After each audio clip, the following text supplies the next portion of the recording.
मैं हूं आबिद हुसैन शेख, आपका खैर मकदम है 4 टीवी न्यूज कर्नाटक एक्सप्रेस में। 2023 विधानसभा चुनाव, कांग्रेस के मुमकिन उम्मीदवारों के नाम वायरल, क्या है सच्चाई? आने वाले 2023 विधानसभा चुनाव के लिए कांग्रेस की ओर से कर्नाटका में रहे 224 क्षेत्रों के लिए हजारों से भी ज्यादा लोगों ने अपनी अर्जी दाखिल की है, लेकिन जनवरी से पहले ही एक लिस्ट वायरल हो रही है कि इन्हीं लोगों को कांग्रेस टिकट दिया जाएगा, जबकि कांग्रेस की ओर से ऑफिशियल तौर पर इस पर कोई मोहर नहीं लगी है। जिसमें देखा जाए तो बेंगलुरु दक्षिण क्षेत्र से आर.के. रमेश और सुषमा गोपालन, तुमकुरु सिटी से अतीक अहमद और रफीक अहमद, चित्रदुर्ग से रघु आचार, दावणगेरे से शामनूर शिवशंकरप्पा, बल्लारी से नारा भारत रेड्डी, दिवाकर बाबू, हासन सिटी से मंजेगौड़ा, मंडिया से गानिगा रवि, मैसूरू के वरुणा से सिद्धरामैया, चामराजनगर से पुट्टू रंगन शेट्टी, कोडगु से चंद्र मौली, दक्षिणी कन्नड़ा जिला मंगलुरु उत्तर से मैनुद्दीन बावा, उल्लाल से यूटी कादर, उडुपी से कृष्ण मारुति आचार, दिनेश हेगड़े, उत्तर कन्नड़ जिला सिरसी नवदीप आळवा, बेलगावी उत्तर से फैरोज शेठ, बेलगावी दक्षिण से उदय कुमार, बागलकोट शहर से एच.वाई. मेटी, रक्षिता, डॉक्टर देवराज पाटिल, बीजापुर सिटी से डॉक्टर मकबूल बागवान, बीदर दक्षिणी क्षेत्र से अशोक खेनी, बीदर उत्तर से रहीम खान, गुलबर्गा सिटी से कनीज फातिमा, गुलबर्गा ग्रामीण से विजय कुमार, कोप्पल से राघवेंद्र हितनल, गदग से एच.के. पाटिल, हुबली सेंट्रल से इस्माइल तामटगार, शिमुगा सिटी से प्रसन्ना कुमार, चिकमंगलुरु गायत्री, कोलार सी.आर. मोहन, चिकबल्लापुर से विनय श्याम, रामनगर से इकबाल हुसैन के अलावा अलग अलग क्षेत्रों से डी.के. शिवकुमार, दिनेश गुंडूराव, एम.बी. पाटिल, जमीर अहमद खान, एस.आर. पाटिल, प्रियांक खरगे हैं, जिन्हें टिकट दिए जाने की लिस्ट मीडिया और सोशल मीडिया पर दिखाई जा रही है। लेकिन कांग्रेस पार्टी ने जनवरी में ही ऑफिशियल लिस्ट जारी करने की जानकारी दी है, तभी पता चलेगा कि कौन बाजी मारा और किसने बाजी हारी एमएलए टिकट को लेकर। पीने के पानी को लेकर हड़ताल, धारवाड़ शहर के न्यू यल्लापुर के पास रहे हाशमी नगर के निवासियों की ओर से हाथों में खाली मटके लेकर हड़ताल की गई। इनका कहना है कि 10 या 15 दिन में एक बार घर में पीने का पानी छोड़ा जाता है, सही तरह से पीने के पानी की व्यवस्था करने की मांग करते हुए बागलकोट पेट्रोल बंक के पास हड़ताल में लग गए निवासी। अब देखना है कि इनके खाली मटकों में वाटर बोर्ड पानी भरता है या दोबारा इसी तरह सड़कों पर उतरकर इन्हें आवाज उठानी पड़ती है। लव जिहाद पर रोक लगाने की मांग, होम मिनिस्टर को हिंदूवादी संगठनों ने दिया मेमोरेंडम। चुनाव के नज़दीक अपने वोटरों को खुश करने के लिए आरएसएस और बीजेपी नए हथकंडे अपनाती है। अपने भक्तों की ओर से रोज़ाना कोई ना कोई नफरती काम करवा के अपने बचे कुचे वोटरों को खुश करने के लिए आज हिंदूवादी संगठनों के कार्यकर्ताओं की ओर से होम मिनिस्टर अरग ज्ञानेंद्र से मुलाकात करके मेमोरेंडम दिया गया कि लव जिहाद के विरोध में कानून लाया जाए, जबकि कानून में 2 बालिग लड़का और लड़की शादी करने की आज़ादी देश के संविधान ने दी है, चाहे वो किसी भी धर्म के क्यों ना हो। सरकार की तय की गई बालिग उम्र हुई तो शादी कर सकते हैं लड़का और लड़की, इन्हें कोई भी सरकार नहीं रोक सकती। होम मिनिस्टर तो बीजेपी के गढ़ उडुपी से ताल्लुक रखते हैं, बाकी समाज को छोड़कर सिर्फ अपने ही वोटरों को खुश करने के लिए क्या होम मिनिस्टर इस पर कानून बनाएंगे, जबकि देश में बेरोजगारी और महंगाई आसमान छू रही है। आज के युवाओं और देश की जनता को लव जिहाद विरोध कानून से ज़्यादा रोजगार और महंगाई से छुटकारे की ज़रूरत है। इन संगठनों के पास तो करने के लिए कोई काम नहीं होता, ये जो भी जहर फैलाएंगे इन्हें कोई गिरफ्तार भी नहीं करता। आखिर में आम गरीब आदमी को ही पुलिस की लाठी से मार खानी पड़ती है।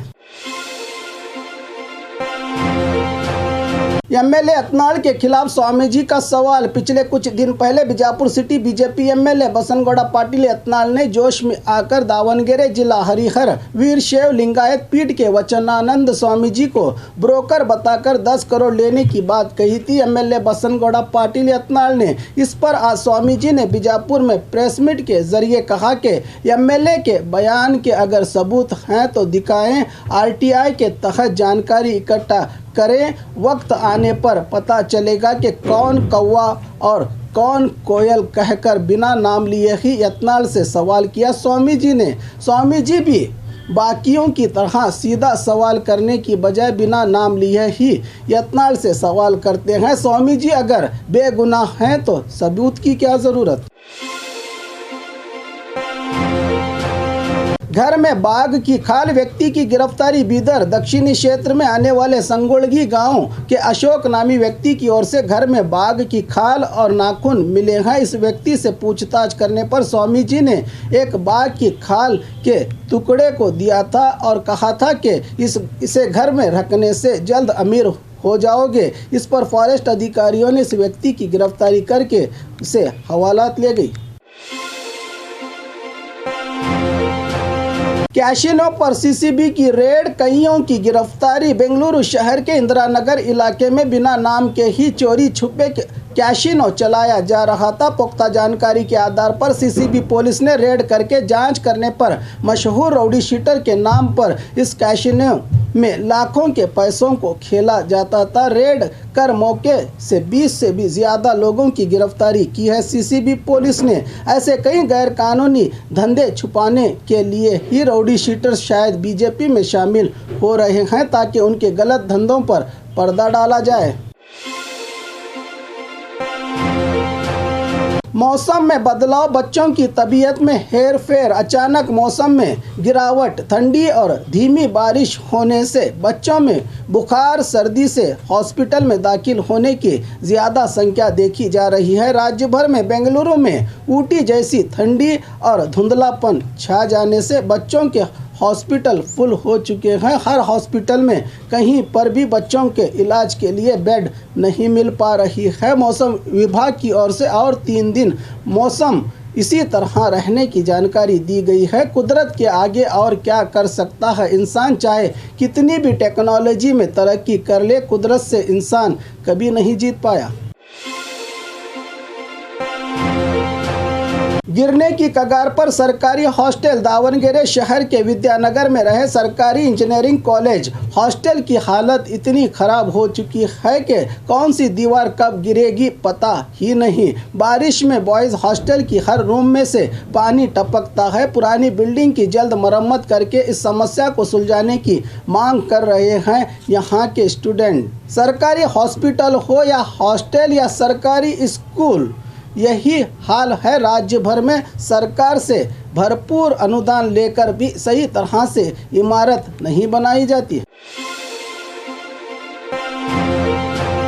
नकली आईडी कार्ड बनाने वाले अड्डे पर रेड। चित्रदुर्ग जिला चल्लीकेरे तालुका में रहे मंजुनाथ कंप्यूटर सेंटर पर तहसीलदार तिरुमल मूर्ति ने रेड करके नकली आईडी कार्ड को जब्त कर लिया है। इसी दुकान से 500 से भी ज़्यादा वोटर आईडी के बारकोड और स्टिकर और खाली आईडी कार्ड बरामद हुए हैं। इनकी ओर से जिन्हें अर्जेंट में आईडी कार्ड बनाना है तो 500 से 1000 रुपये लेकर मौके पर ही लोगों को असली बताकर नकली आईडी कार्ड बनाकर दिया जाता था, जिस पर तहसीलदार ने रेड करके दुकान को ही ताला लगा दिया है। इसी तरह न जाने राज्य में और कहां कहां हो रहा है ये काला धंधा, देखना बाकी होगा।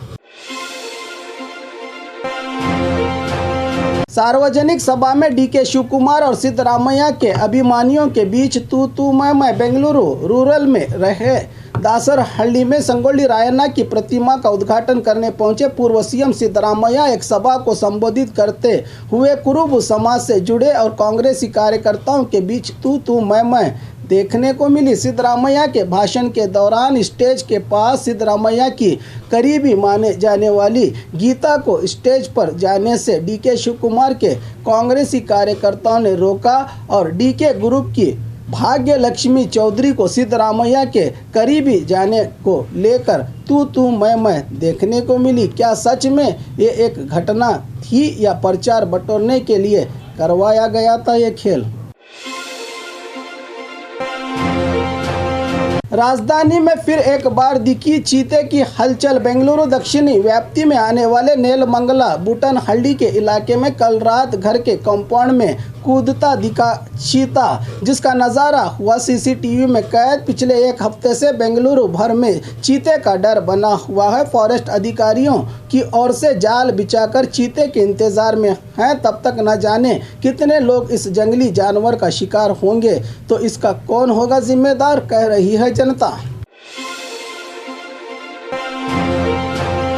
दुकान में युवकों की ओर से हमला, पुलिस ने बताया सुपारी दी गई थी। बेंगलुरु कुंदलहल्ली गेट के पास कुछ ही दिन पहले दुकान में सिगरेट लेकर पैसे पूछने पर तोड़फोड़ करके मनचाहे तरीके से पिटाई की गई थी। दुकान में रहे 2 युवकों की। इस पर पुलिस ने सीसीटीवी के आधार पर 3 की गिरफ्तारी की है, लेकिन पुलिस की पूछताछ में एक सच्चाई बाहर आई है कि इनके पड़ोस में ही रहे एक दुकान मालिक मंजूनाथ ने ही युवकों को सुपारी देकर हमला करने की बात कही थी। इसकी वजह दूर से आकर दुकान चला रहे इन युवकों का व्यापार मंजूनाथ से भी ज़्यादा और अच्छा हो रहा था। इसी वजह से इन पर हमला करके भगाने की सोची थी मंजूनाथ ने। ये बात पुलिस इंक्वायरी में साबित हुई है। पुलिस ने मंजूनाथ की भी गिरफ्तारी की है। और खबरों के लिए देखते रहिए 4 TV न्यूज़ कर्नाटक एक्सप्रेस।